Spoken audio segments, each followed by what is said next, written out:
ក្នុងមេរៀននេះយើងនឹងសិក្សាអំពីការសន្ទនាដែលទាក់ទងនឹងការសួរនាំពីអាយុនិងកម្ពស់របស់បុគ្គលម្នាក់ព្រមទាំងការប្រើប្រាស់ពាក្យប៉ាន់ស្មានក្នុងភាសាចិនតាវេជីនញៀនតួតាតើដាវីតឆ្នាំនេះអាយុប៉ុន្មានពាក្យជីនញៀនមានន័យថាឆ្នាំនេះហើយតួតាគឺជាទម្រង់សំណួរប្រសម្រាប់សួរអំពីអាយុរបស់មនុស្សដែលមានវ័យប្រហាក់ប្រហែលគ្នាឬធំជាង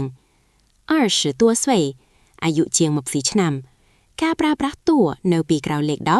20បង្ហាញពីចំនួនដែលលើសពី20ប៉ុន្តែមិនដល់30ឡើយចន្លោះពី21ដល់29ថាតួកៅតើគាត់កម្ពស់ប៉ុន្មាន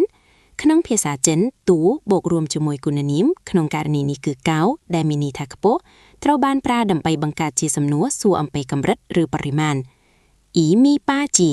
កម្ពស់ 1.80 ជាង